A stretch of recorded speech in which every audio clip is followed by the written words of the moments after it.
What if a mistake so small you could barely see it almost ended humanity's longest conversation with deep space? And what if the spacecraft people said had turned back, didn't really turn around at all, but did something even more incredible? If space stories make your mind race and your heart go quiet at the same time, tap like, subscribe, and share this with one person who still believes the universe can surprise us. Because the truth is, Voyager 2 did not hit some dramatic cosmic U-turn like a movie spaceship. It did something far more real, and in some ways, far more amazing. A command from Earth pushed its antenna off target. The link was broken. The spacecraft went silent. And then, for more than 12 billion miles away, NASA had to call into the dark and hope a machine built in the 1970s was still listening. That alone would be enough to make this one of the most intense stories in spaceflight. But what happened after that is why people cannot stop talking about Voyager 2 now. This probe is not just old, it is ancient by spacecraft standards. It is not just far, it is farther than almost anything humanity has ever made.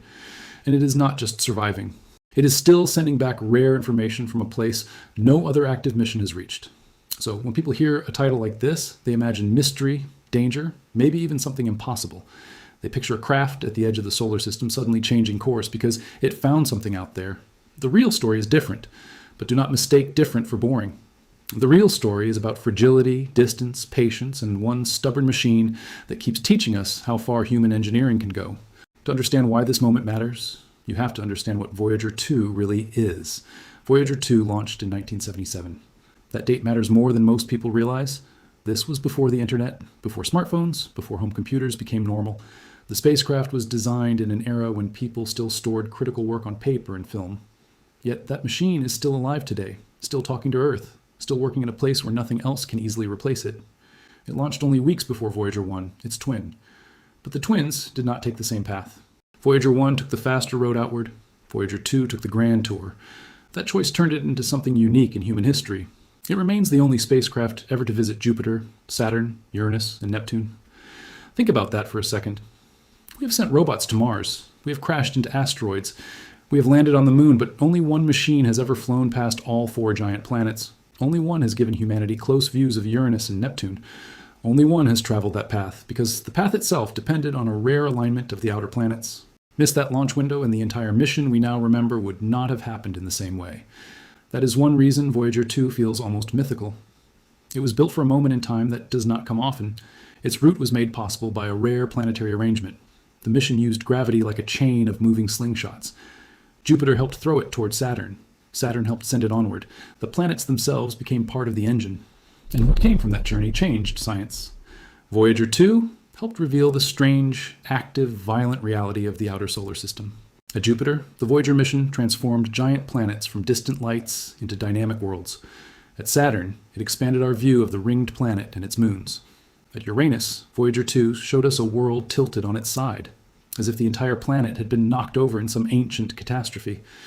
At Neptune, it gave us our only close-up look at the most distant major planet, a dark, cold world that still somehow had fierce winds and surprising activity. Then there is Triton, Neptune's moon, one of the strangest places we have ever seen. Voyager 2 detected signs of active geyser-like plumes there. On a frozen moon at the edge of the planetary system, something was still happening. That was the pattern Voyager kept revealing again and again. The farther out we went, the less dead and simple the solar system looked. And attached to this spacecraft is one of the most famous objects humanity has ever sent into space, the Golden Record. A message from Earth, carrying sounds, greetings, images, and music. Not because NASA expected aliens to pick it up next week, not because anyone thought it was likely to be found soon, but because somebody asked a beautiful question. If one human-made object left the neighborhood forever, what should it carry about us? That question gives Voyager 2 a strange emotional weight. It is a science mission, yes, but it is also a time capsule, a moving symbol, a machine with instruments on one side and a greeting from Earth on the other. It studies plasma, magnetic fields, energetic particles, and the edge of the sun's influence. At the same time, it carries a record that says, in its own quiet way, we were here. For most missions, that would have been enough. Visit the planets, change textbooks, make history, end mission. But Voyager 2 did not end. It kept going. Long after the planetary flybys were over, long after the world moved on to newer spacecraft and newer headlines, Voyager 2 continued outward. Eventually, it crossed one of the most important invisible boundaries in space, the heliopause. This is where the solar wind and magnetic influence from our sun give way to interstellar space beyond the protective bubble we call the heliosphere. That sentence may sound technical, but the meaning is huge. For decades, humanity explored inside the sun's neighborhood. Then Voyager crossed the line where that neighborhood starts to end. Voyager 1 did it first in 2012. Voyager 2 followed in 2018. Only 2 human-made objects have ever done this. And Voyager 2 had a special advantage when it got there. Unlike Voyager 1, it still had a working plasma science instrument at the moment of crossing. That mattered a lot. It meant scientists could directly measure key conditions during the transition instead of reconstructing them indirectly later. Voyager 2 showed that the plasma beyond the heliosphere is denser and colder than the plasma inside it. It also helped confirm that the boundary was sharper and stranger than many expected. If you love real stories where the facts are already unbelievable, hit like, subscribe, and share this video before we go deeper. Because Voyager 2 only gets more intense from here. In other words, Voyager 2 was still making first-of-their-kind discoveries more than 40 years after launch. And that is why every new problem with Voyager 2 feels dramatic. We are not watching a forgotten relic drift through space doing nothing. We are watching a one-of-one scientific outpost working in a region no backup mission currently occupies. Now, here is where the story gets tense. In July of 2023, NASA sent a routine series of commands to Voyager 2. Routine is the dangerous word in stories like this, because history is full of systems that survive the impossible and then get blindsided by something ordinary. A tiny error in that command sequence caused Voyager 2's antenna to move about 2 degrees away from Earth. 2 degrees does not sound like much. If you were holding a flashlight in your backyard, you might barely notice the difference. But Voyager 2 was more than 12.3 billion miles away. At that distance, a tiny pointing error is not tiny anymore. It is catastrophic. The signal no longer lined up the way it needed to. The spacecraft could not properly receive commands. Its communication with Earth effectively broke. Just like that, one of humanity's greatest machines went quiet. This is the part people hear and instantly jump to science fiction. Did it turn on its own? Did it react to something? Did it change course? Was there an unknown signal? But the truth is more human than alien. The danger came from a misdirected antenna and the brutal scale of space. The problem was not mystery. The problem was distance. Radio signals move at the speed of light, which sounds fast until you try using that speed to run customer support for a spacecraft near interstellar space. At the time, the one-way light travel time to Voyager 2 was about 18.5 hours. That means if engineers sent a command, they had to wait 18.5 hours for it to arrive. Then if the spacecraft responded, they had to wait another 18.5 hours for the answer to come back. One attempt could cost 37 hours just to learn whether it worked. Try to imagine managing a crisis like that. No quick fix, no instant status check, no live troubleshooting session, no repair crew, no turn it off and back on in real time. Every decision has to be careful, because every answer takes almost 2 full days. Under normal conditions, there was a reason for hope. Voyager 2 has an automatic routine that periodically resets its orientation and points its antenna back toward Earth. In theory, even if communication was lost, the spacecraft might eventually fix itself. But the next scheduled reset was not expected until October. That meant waiting for months. And months are a long time when the spacecraft is nearly half a century old, running on declining power, alone in a harsh environment with no chance of rescue. If anything else went wrong during that silent period, Earth would have no way to step in. So NASA decided not to wait. Engineers at the Deep Space Network in Canberra, Australia prepared what became known as an interstellar shout. The name sounds dramatic, but it fits. They used the strongest transmitter they could to send a command. The command was aimed at a spacecraft whose antenna was no longer properly pointed at Earth. The hope was simple and desperate at the same time. Maybe the signal would still be strong enough to get through. This is what makes the Voyager story so gripping. It lives in the space between precision and hope. The people working on it are not guessing wildly. They are working from deep knowledge, old documents, hard data, and careful engineering. But at the far edge of the solar system, even perfect engineering has to leave room for uncertainty. Sometimes all you can do is send the best command you know how to send, then wait in silence. Before the full fix arrived, the Deep Space Network managed to detect something important, a carrier signal. Not useful science data, not a full conversation, just a faint sign that Voyager 2 was still alive. Its transmitter was still on. The heartbeat was there, even if the voice was not. That small detail matters because it captures the emotional truth of space exploration. Sometimes hope does not come as a breakthrough. Sometimes it comes as the weakest possible signal that still says, I am here. And then, on August 4th, 2023, the answer came back. The interstellar shout had worked. Voyager 2 received the command, reoriented itself, turned its antenna back toward Earth, and resumed sending science and engineering data. Full communication was restored.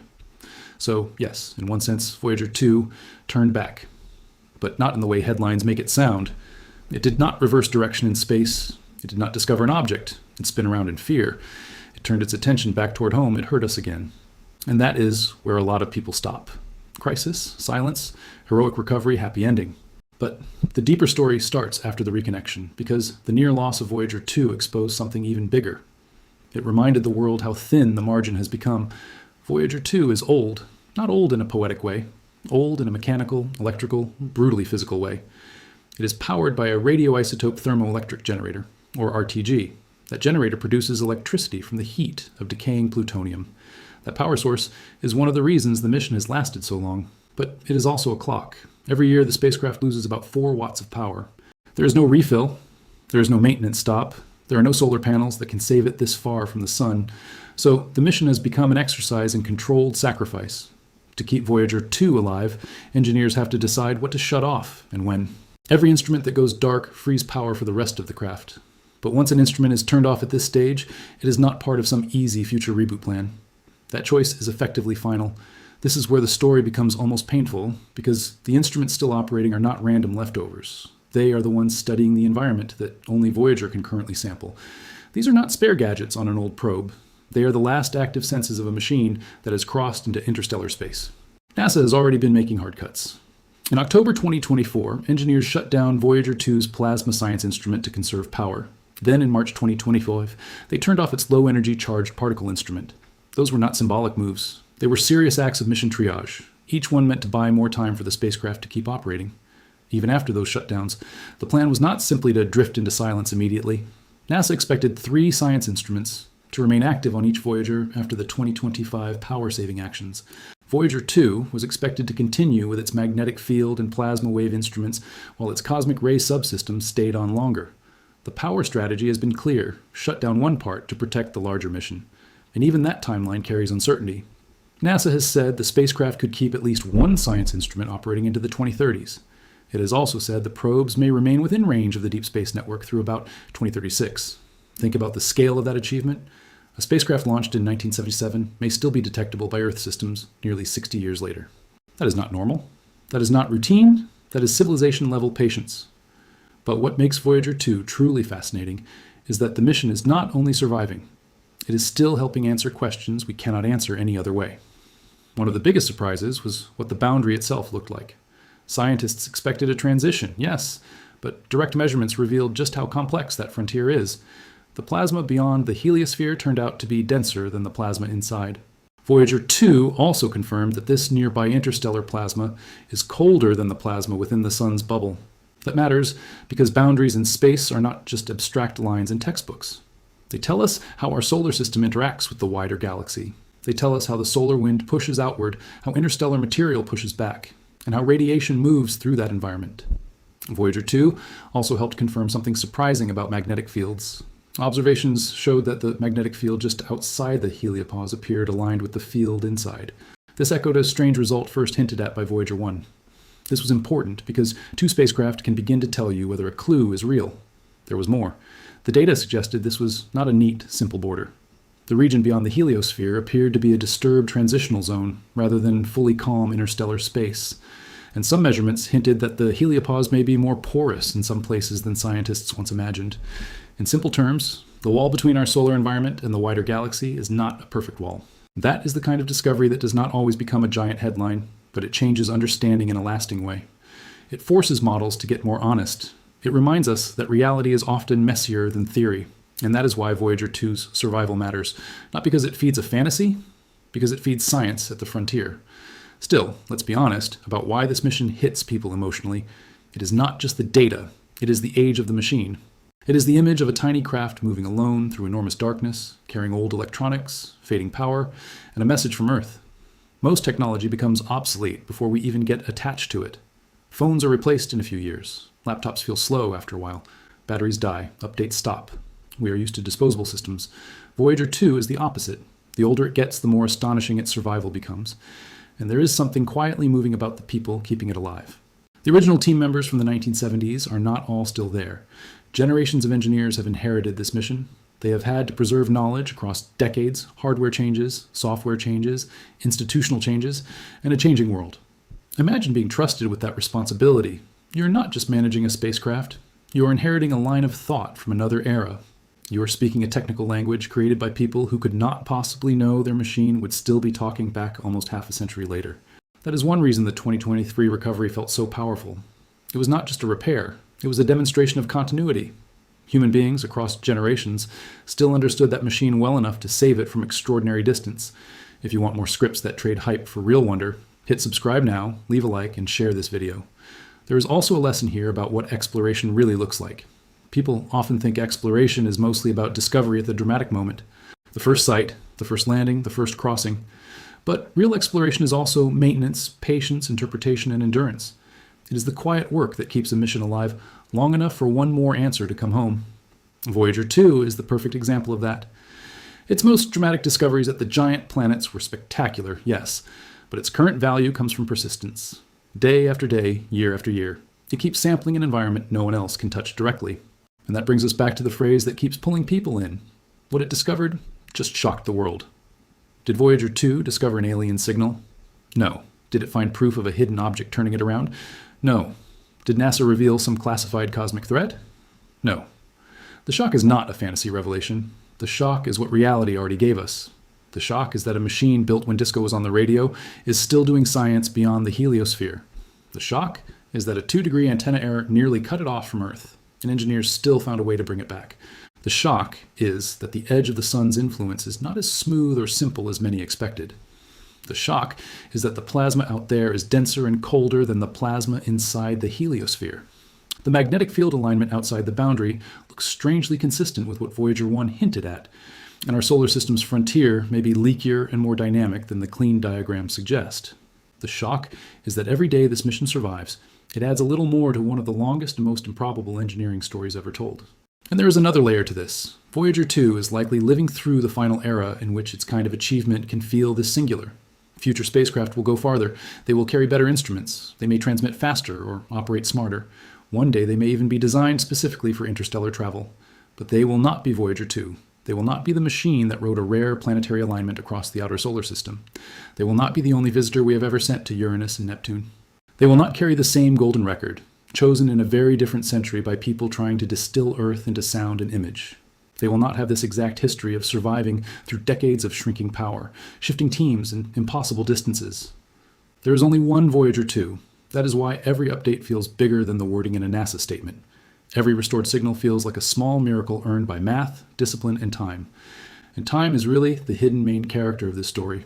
Time built the mission because the planets had to align. Time tested the hardware because every additional year pushed it beyond its original design life. Time stretched the communication loop because light itself needs nearly a day just to carry a message one way. Time is draining the power source, 4 watts at a time. Time is also what gives Voyager 2 its emotional force. We are not just looking at distance, we are looking at endurance. The spacecraft is moving away from us, but in another sense it keeps bringing something back, perspective. It reminds us that human achievement does not always look loud. Sometimes it looks like a faint signal arriving after 19 hours of travel. Sometimes it looks like scientists reading a trickle of data from a probe that should have died decades ago. Sometimes it looks like a decision to shut down one more instrument so another one can live long enough to answer one more question. That is not flashy. It is better than flashy. It is meaningful. And maybe that is why Voyager 2 refuses to fade from public imagination. People can sense that this mission is about more than equipment. It is about the kind of species we choose to be. A species that builds things for questions whose answers may take generations to arrive. A species willing to send a machine so far that any reply becomes an event. A species that can lose contact with its oldest explorer, hold its breath, and then hear it speak again. There is poetry in that, but it is not empty poetry. It is grounded in wires, radio waves, plutonium decay, and orbital mechanics. Even the golden record feels different when you think about Voyager 2's current condition. Back in 1977, it was a hopeful gesture toward a distant future. Now, nearly 5 decades later, that same craft is still active. The message to the universe is no longer attached to a dead monument. It is attached to a living mission, still whispering home, and eventually that whisper will stop. That is the part of the Voyager story we should not rush past. NASA can extend the mission, engineers can conserve power, instruments can be turned off in a careful sequence, but nothing outruns the physics of a fading power supply forever. One day there will be a last instrument. One day there may be only basic engineering telemetry, and one day even that will end. When that happens, Voyager 2 will not explode. It will not crash. It will not vanish in some dramatic final scene. It will simply continue outward in silence, carrying its record, its history, and the memory of what it taught us. That future silence is part of what makes the present so valuable. We are listening during the final chapters of a mission that began before many people watching this video were born. And here's the deeper emotional twist. Voyager 2 may be at the edge of the solar system, but the story it tells is deeply human. It is about making something that outlasts your own career. It is about trusting people you will never meet to continue your work. It is about leaving behind a machine that still speaks for you when your own voice is gone. So when people say the spacecraft turned back and shocked the world, maybe the best response is this. Yes, in the most honest sense, it did. It turned back toward Earth when we thought the link might be lost. It turned our attention back toward the edge of the solar system. It turned a technical mishap into a reminder of how delicate and extraordinary exploration really is. And it shocked the world not with fantasy, but with truth. The truth that the universe is still able to humble us. The truth that some of humanity's greatest achievements are fragile. The truth that careful engineering can feel almost heroic when the darkness is deep enough. The truth that a machine launched in 1977 is still helping define where our world ends and interstellar space begins. And the truth that every new signal from Voyager 2 may be one of the last, which makes each one matter more. Before we close, subscribe if you want more stories like this, like the video if it gave you that sense of scale. Share it so someone else can feel that same shiver of wonder. Because this is what makes Voyager 2 unforgettable.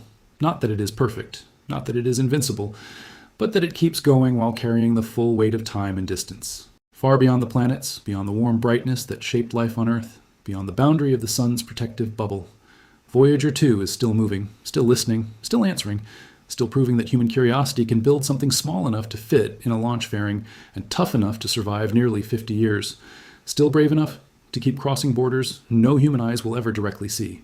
One day the call will end. One day the signal will fade for good. But until that moment comes, Voyager 2 remains one of the quietest and greatest triumphs our species has ever sent into the dark.